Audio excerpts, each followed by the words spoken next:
इधर श्री सेवक जी महाराज महाविरह का अनुभव करते हुए, अब तो घर द्वार छूट गया, जंगल में जहां पचमढ़ा है, इसी अभी भी जंगल है वहां, वह जंगल क्षेत्र में हरिवंश श्री हरिवंश श्री हरिवंश श्री हरिवंश श्री हरिवंश श्री हरिवंश श्री हरिवंश श्री हरिवंश यही निरंतर उच्च स्वर से उच्चारण करते हुए और महाविरह में व्यथित होकर के केवल नाम का जप करने लगे। देखो महाराज जी, नाम में ही रूप समाहित है और नाम में ही रूप है और रूप में लीला है और रूप और लीला जहां है उसी को धाम कहते हैं। तो नाम में ही रूप है, नाम में ही लीला है और नाम में ही धाम है। भक्त भक्ति भगवंत गुरु इस चतुष्टय में भक्त तत्व प्रधान है। वासुदेव संकर्षण प्रद्युम्न अनिरुद्ध इस चतुर्व्यूह में वासुदेव तत्व प्रधान है। श्री राम लक्ष्मण भरत शत्रुघ्न इस चतुर्व्यूह में श्री राम तत्व प्रधान है। ठीक इसी प्रकार से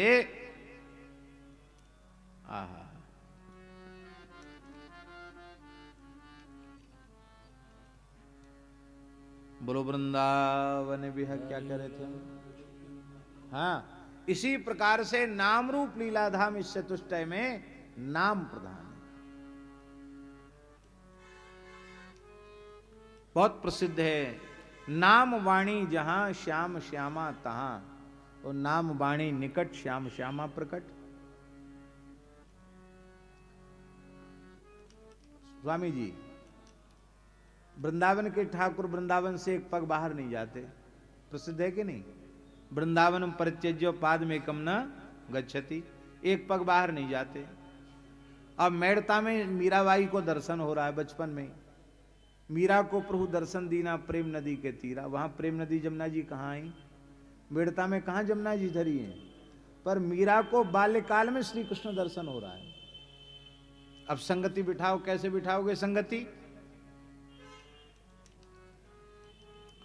पद्म पुराण में वृंदावन महात्म्य का वर्णन करते हुए शंकर जी ने स्वयं कहा है, वृंदावन के श्री कृष्ण वृंदावन छोड़ के बाहर नहीं जाते। ये पद्म पुराण में लिखा है। पद्म पुराण के मूल पारायण में श्लोक हमको मिला।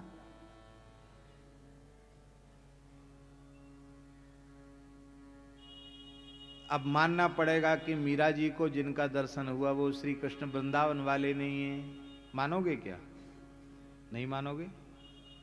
तब क्या आशय है उसका? आशय यह है कि मीरा ने श्याम कुंज में नाम कीर्तन करके, नाम गान करके, लीला गान करके वहां धाम को प्रकट कर दिया, और जब धाम प्रकट हो गया तो धाम ही श्री कृष्ण प्रकट हो गए।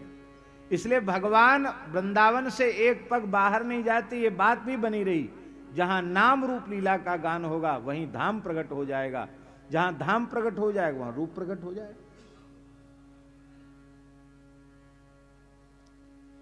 और जो नाम का आश्रय नहीं लेते हैं उनको रूप का प्राकट्य नहीं होता है।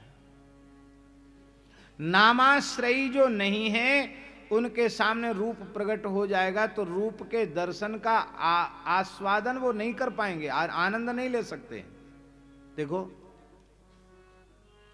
रामचरित्र में दो नारी पात्र, दोनों वनवास लीला में, एक भक्तिमती सबरी और दूसरी शूर्पणखा। दोनों को ही राम जी का दर्शन हो रहा है। राम जी का दर्शन दोनों को हो रहा है कि नहीं? पर सबरी को राम जी के दर्शन से निज स्वरूप की प्राप्ति हो रही है। मम दर्शन कर फल सहज अनूपा, जीव पाव निज सहज स्वरूप, और उसको सहज स्वरूप मिल गया। और शूर्पणखा सहज स्वरूप की तो क्या चले, जो बनावटी रूप था वो भी बिगड़ गया, नाक कान कट गए। खुद तो ब्याह कियो नहीं, दूसरों कोई कर ले या लायक छोड़ो नहीं ठाकुर जी। क्या कारण है? उसका कारण है एक भजन करके श्री राम जी का दर्शन प्राप्त कर रही, नाम लेकर के, रामा रामा रटते रटते बीती रे उमरिया, लोग गाते हैं। और इसने बिना भजन के दर्शन प्राप्त किया। तो देख विकल भाई युगल कुमारा, उसकी भावना दूसरी है। अरे कृष्णावतार में देखो, पांडवों को दर्शन होता तो कितनी प्रसन्नता होती कृष्ण दर्शन से, और वही कौरव हैं, वो राम राम नहीं करते, भजन नहीं करते, उनको दर्शन होता तो श्री कृष्ण जादूगर दिखाई पड़ते उनको। ये परमात्मा है, ये वो मानते ही नहीं है।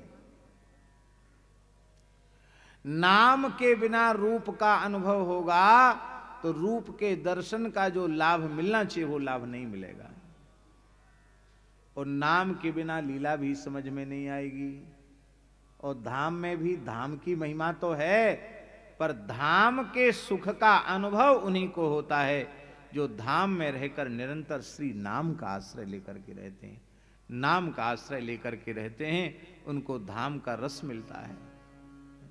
इसलिए धाम में एक क्षण व्यर्थ न गंवावे, यहां निरंतर श्री ठाकुर जी के नाम का आश्रय लेकर के रहे तो नाम ही प्रमुख है। और यहां नाम के बल से महाप्रभु जी के स्वरूप को प्रकट कर लिया आपने।